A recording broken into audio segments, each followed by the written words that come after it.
Ayun na nga mga Lods. Kasi maganda talaga, karapatan talaga kasi siya ang Senate President ng Senado. Kailangan talaga magdesisyon na siya sa ginagawa ni Bato na kawalang kwenta na hearing na ginagawa niya sa Senado. Halatado yung ginagawa ni Bato. Kasi tingnan nyo lang, hindi naman tayo mga bubo eh. Pag gusto niya, siya ang sumusunod sa kung anong sinasabi ni Morales. Parang hindi maganda yan. Oy, Senador Bato, hindi talaga, hindi kami mga grade 1, section 11 na pinanganak lang ngayon. So, tama ka, Mr. President, Senate President Mig Soberi, na ang decision mo at nahalata mo na talaga na namumuliti ka na ang ginagawa nito. At wala namang katotohanan, wala namang kabuluhan, Diyos ko. Healthy lang, sabi mo. Totoo yun. Kasi sinabi lang ni Maharlika, kasi sinabi ni naniniwala. Bakit pinaniniwala ang Maharlika na yan, nahitad na yan eh?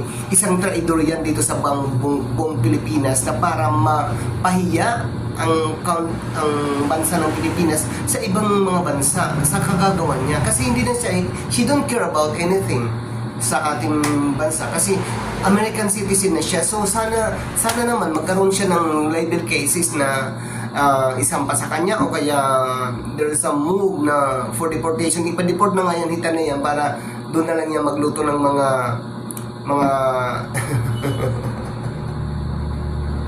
anong paborito doon sa Bicol kasi Bicolana yan eh. Anong paborito yun na niluto na aywan, gusto kang manghang.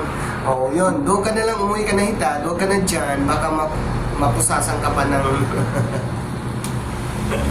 Pero anyway, anyhow, tama yan, Mr. President Miguel Soberi, na ang ginawa mo talaga, kailangan i-dismiss na yan. Sahig pa naman nila, ni Senador Bong Revilla, kailangan i-dismiss ang kaso kung walang kabuluhan kasi nagsasayang ng oras.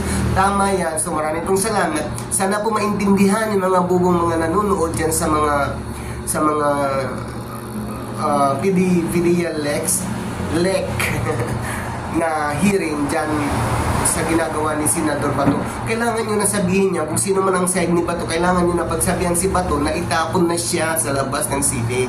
Oo. Para naman ang inyong tatay Dutae manahimik na. Diyos ko, huwag niyong pilitin mga tao na para sumunod sa inyo kasi ngayon halatado na ang ginagawa ninyo, hindi na makatao. Oo.